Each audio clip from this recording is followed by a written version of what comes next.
एका आईच्या डोळ्यासमोर पोलिसांनी तिच्या मुलाला उचलून नेलं. फक्त चौकशी करायची आहे, थोड्या वेळामध्ये परत येईल असं सांगितलं होतं.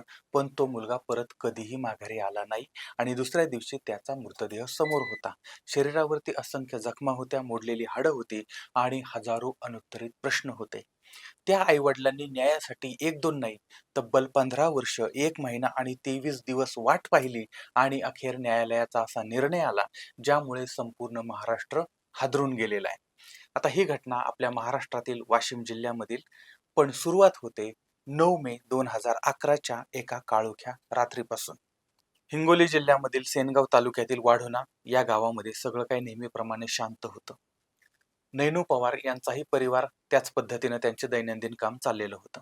संध्याकाळची वेळ झालेली होती आणि त्यांचा मुलगा बेग्या पवार हा जो आहे तो साधारण 7 वाजता शेतामध्ये गेला होता आणि नंतर रात्री 12 वाजता तो माघारी आला आणि आतल्या खोलीमध्ये तो आणि त्याचा परिवार, त्याची पत्नी ही मंडळी आतमध्ये झोपली आणि बाहेरच्या अंगणामध्ये वडील, नैनू पवार आणि बाकीची मंडळी झोपलेली होती. आता रात्रीचे साधारण 3-3:30चा सुमार झालेला होता. अचानकपणे रात्रीच्या सुमारास पोलिसांची एक जीप गावामध्ये धडकली. पोलीस त्या घरामध्ये घुसले आणि त्यांनी बेग्याला ताब्यात घेतलं. ताब्यात घेतल्यानंतर आता तिथं गोंधळ झाला, आरडाओरडा झाला आणि त्यावेळेस मग त्या पोलिसांनी त्या कुटुंबियांना सांगितलं, की आम्ही फक्त चौकशी करतोय आणि त्यासाठी म्हणजे चोरीच्या एका प्रकरणात चौकशी करण्यासाठी ताब्यात घेतोय. थोड्या वेळाने याला सोडून देऊ. आणि त्यानंतर पोलिसांनी ताब्यात घेतलं आणि ते घेऊन गेले. याच्याबरोबर ती राजू पवार नावाच्या एका तरुणाला सुद्धा पोलिसांनी नेल्याचं सांगण्यात आलं. आता घरच्यांना वाटलं होतं, की चौकशी पूर्ण होईल आणि मुलगा सकाळपर्यंत घरी येईल. पण सकाळ झाली, दुपार झाली, पण तो काय आला नाही आणि अचानकपणे धक्कादायक बातमी आली. बेग्या पवारचा पोलीस कोठडीमध्ये मृत्यू झालाय. म्हणजे 9 मेला त्याला ताब्यात घेण्यात आलं आणि 10 मेला सकाळी 6 वाजता त्याचा मृत्यू झाला होता. त्याच्याबरोबर ते पोलीस म्हणजे पोलिसांनी वेगवेगळे दावे केले होते, की चौकशीच्या दरम्यान त्याची प्रकृती बिघडलेली होती आणि त्यामुळे त्याचा मृत्यू झाला किंवा अटकेच्या वेळी जी झटापट झालेली होती, त्यामुळे मग त्याला ते जखमा झाल्या होत्या वगैरे, वगैरे.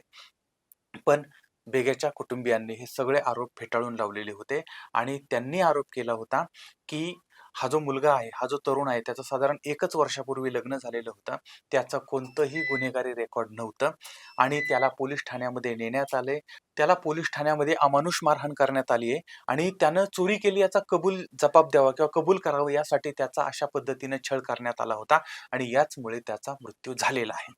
आणि ज्यावेळेस त्या बॉडीचं पोस्टमॉर्टम करण्यात आलं होतं, त्यावेळेस अजून धक्कादायक बाबी समोर आल्या होत्या.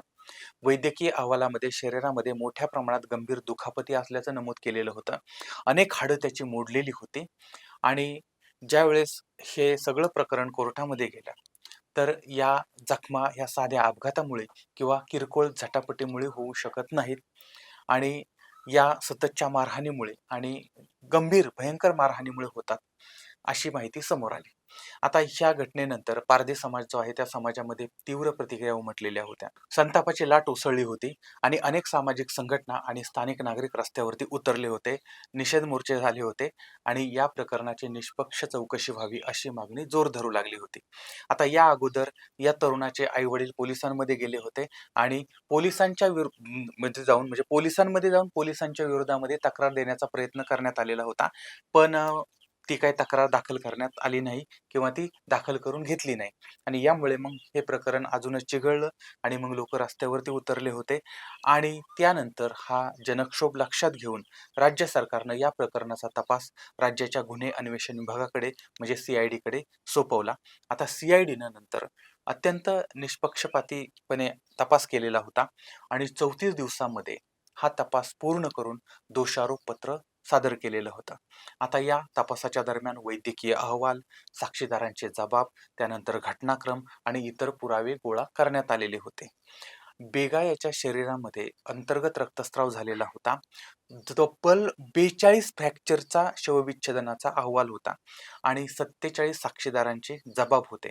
आता या आधारे कलम 302 अन्वये जन्मठेप आणि कलम 201 अनुसार पुरावा नष्ट करण्याचा प्रयत्न, या गुन्ह्याखाली 7 वर्ष कैद आणि अॅट्रॉसिटी अंतर्गत 5 वर्ष कैद अशा पद्धतीची शिक्षा सुनावण्यात आली. म्हणजे तब्बल 15 वर्षानंतर म्हणजे ते आईवडील लढत होते, झगडत होते, दिवस जात होते आणि अखेर वाशिम जिल्हा आणि अतिरिक्त सत्र न्यायालयानं या प्रकरणाचा ऐतिहासिक निर्णय दिलेला आहे. आता न्यायालयानं तात्कालिक पोलीस निरीक्षक धोंडे यांच्यासह एकूण 9 पोलिसांना दोषी ठरवलं. याच्यामध्ये मदन पवार, शिवाजी खिल्लारी, पंजाब पाटकर, रमेश पवार, प्रकाश तारम, नागोराव खांडके, अशोक वैद्य, वसंत जाधव या मंडळींना जन्मठेप सुनावलेली आहे. याच्यामधले 2 पोलीस जे आहेत ते रिटायर झालेले आहेत, पण आता या सगळ्यांची रवानगी जेलमध्ये करण्यात आलेली आहे. निर्णय देताना न्यायालयाने एक महत्त्वपूर्ण निरीक्षण सुद्धा नोंदवलेलं होतं.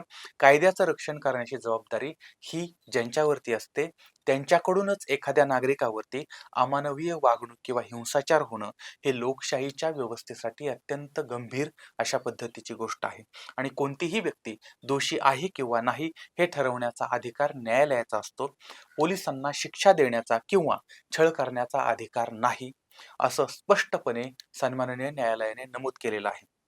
आता या खटल्यामध्ये सरकारी पक्षानं हेही अधोरेखित केलेलं होतं की बेग्या पवारची कोणतीही गुन्हेगारी पार्श्वभूमी सिद्ध झालेली नाही आणि त्यामुळे केवळ संशयाच्या आधारावरती एखाद्या व्यक्तीला अमानुष वागणूक देणं कायद्याच्या चौकटीत बसत नाही. आता या संपूर्ण प्रकरणाने पोलीस कोठडीमध्ये होणाऱ्या मृत्यूंचा आणि मानवी हक्कांच्या संरक्षणाचा प्रश्न पुन्हा एकदा देशासमोर आलेला आहे. आणि या तरुणाच्या मृत्यूमुळे त्याच्या कुटुंबाचं म्हणजे आयुष्य तर उद्ध्वस्त झालेलंच होतं.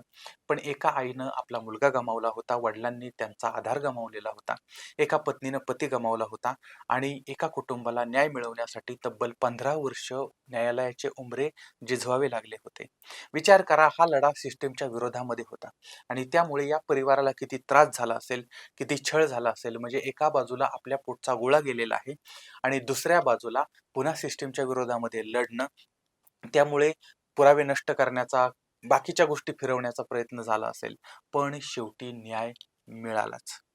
आता ही जी घटना आहे ती घटना समोर आल्यानंतर वेगवेगळ्या प्रतिक्रिया समोर येतात. तुम्हाला याबद्दल काय वाटते किंवा अधिक नवीन वेगळी माहिती काय असेल तर ती सुद्धा तुम्ही कमेंटमध्ये जरूर कळवा. पुन्हा भेटूया पुढच्या भागामध्ये. तोपर्यंत धन्यवाद.